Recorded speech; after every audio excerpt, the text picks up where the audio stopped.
The voice of innocence and education has been lost, considering the conflict in Yemen. Wars not only destroy buildings but also steal children's dreams and futures. Schools, which were once havens of knowledge and safety, have turned into ruins and painful memories.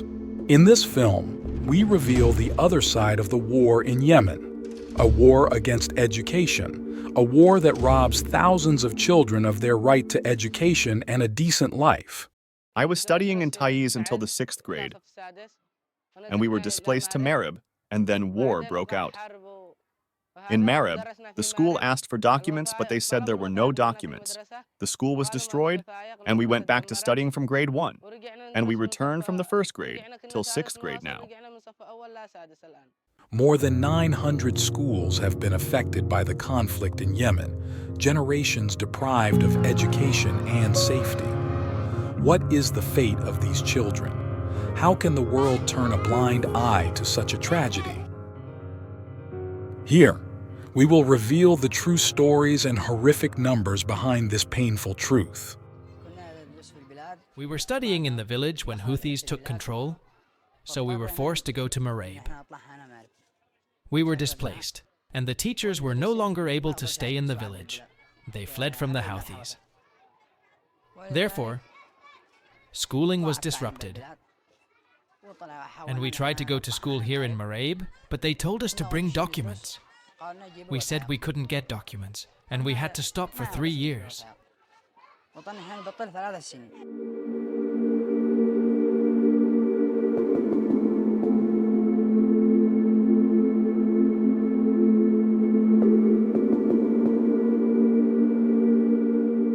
This means that we have to work and provide for a living, which means that we can no longer continue studying.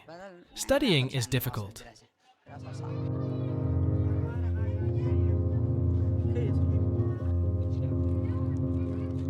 My wish is that we complete our studies, graduate from university, and become teachers in the future.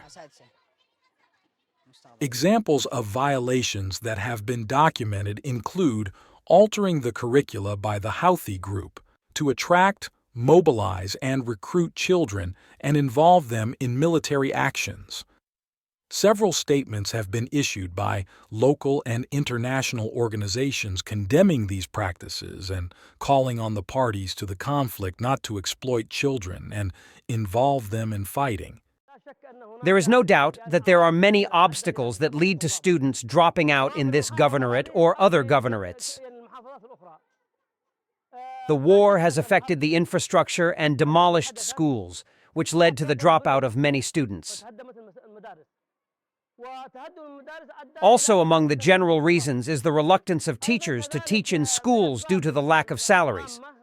Another reason is that many displaced students from other governorates drop out because they do not have documents. The student moves to another and does not have documents or certificates. He is not admitted by any school, so this student is forced to drop out of school due to the lack of the required documents. No doubt that students are experiencing negative conditions because of the war and because of the existing conditions. If the school is not prepared and the teachers do not have high morale and prepare themselves, there is no doubt that this affects the student. My message to the parties to the conflict is to bring about reconciliation among themselves so that they can spare this country the scourge of war and the comprehensive destruction that is taking place. This destruction and this war have greatly affected our children, our mothers and fathers, the infrastructure, and society. My message to the international community is to have a strong influence on those in charge or the state authority to stop this war so that there is a comprehensive, peaceful solution for all parties so that coexistence can be achieved among us.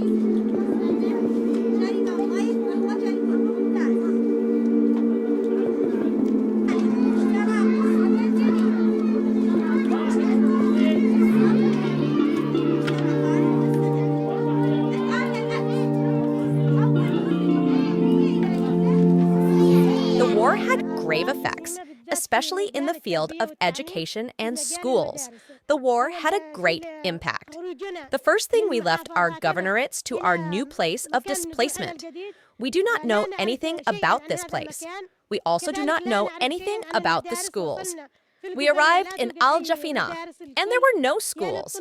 The students sat for approximately 1 or 2 years and did not go to school due to the lack of schools inside Al Jafina. The parents were suffering from having their sons and daughters studying in Al Mujama. They had to pay for bus transportation. We started teaching in Al Jafina in a ragged tent to protect our children, the children of the teachers, and the children of the displaced.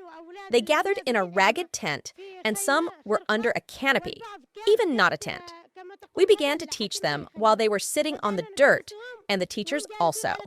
The teachers began to teach us freely, as much as they could, with the cooperation of the parents.